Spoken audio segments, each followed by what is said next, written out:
What's up everybody, and welcome back to another Tekkit tutorial. In today's tutorial we'll be backtracking kind of and going over one of the items that I find myself using the most, which is called the electric wrench. With that we'll get things moving. Some of you may want to pause the video at this point and take note of the items you're going to need over here in the left hand corner. Once you have them, place them in the crafting grid like so.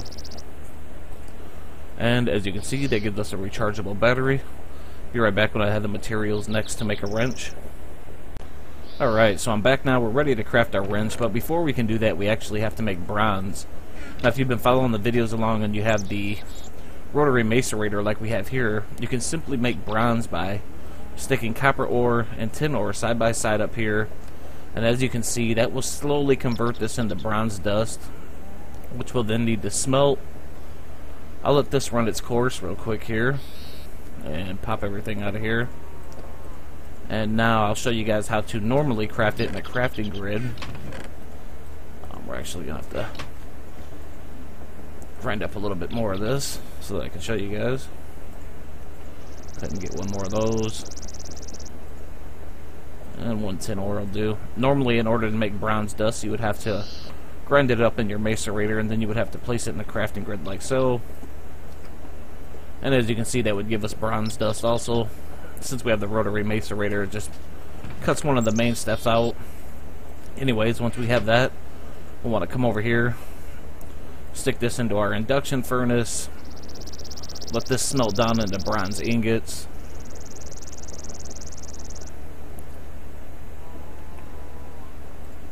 After that's done, pull it out. Some of you may want to pause the video at this point and take note of the items over here, or just reference the crafting grid and how to place this in the crafting grid to make the bronze wrench. And as you can see, that gives us one bronze wrench. Take a quick pause, get the materials together, and we'll get on with the next part. Alright, so we're back now with the materials we're going to need in order to craft an electric circuit, the last piece in our puzzle here. Again, some of you may want to pause the video at this point and take note of the items you're going to need over here in the left hand corner. Once you have them, we'll place them in the crafting grid like so. And as you can see, that gives us our circuit. Next up, we're ready to craft the actual electric wrench. Again, some of you may want to pause the video at this point, take note of the items, or reference a crafting grid over here in the left hand corner. Once you have them, place them in the crafting grid like so. And as you can see, that gives us our electric wrench.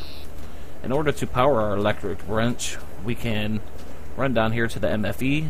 Now we can stick this in the top of the MFE. As you can see, it's now powered. I'm going to take a quick pause, set up some mock-up machines, and show you guys how to use the electric wrench. There's two different modes. One where 80% if you break a machine, it'll return the machine, and there is one that uses way more power, but it guarantees 100% that if you right-click the machine, that it will return a machine. Alright, so I'm back now, and I'm ready to show you guys how to go over the modes. The reason for the two different modes is because one consumes a lot more power, and like later on in the videos we'll be going over how to make a mass fabricator. And I don't know how many of you guys have played Tekkit before, but normally when you right click a mass fabricator, a lot of times you don't get back a mass fabricator, you'll get back a machine block or an advanced machine block, which is kind of upsetting. So in order to stop that from happening, instead of just going over to a machine and right clicking, if you have this your wrench highlighted, you hold Shift and M, and then you right-click the ground. As you can see, it says lossless wrench mode enabled. Now, if we click this machine, we're guaranteed to get the machine back, but as you can see, the power level dropped off rather fast, so we'll stick it back over here, and I'll show you the difference in the power consumption real quick. Alright, that is fully charged back up. And again, to set it to where there's an 80% chance that the machine won't be returned, again, you hold Shift while holding M, right click, and as you can see, now it is disabled. And I'm sure if we right click these machines, one of them will break and not return a machine. As you can see, it lied and went ahead and showed it, gave me back all my machines, but sometimes that's not always the case. I like to use the 100% method to make sure I always get back my machines. Like I said, a lot of times when you go to pick up a mass fabricator, it'll just give you back an advanced machine block, and that kind of sucks because a lot of resources go into making the mass fabricator. But that wraps this video up. Just wanted to go back over some of the key tools that I use and I forgot to mention in the previous videos. If you liked the video, be sure to leave a like. If you have any questions, comments, or concerns, feel free to leave them below. Like I said, this is all I got. This has been Too Cold, and I'm out. Peace.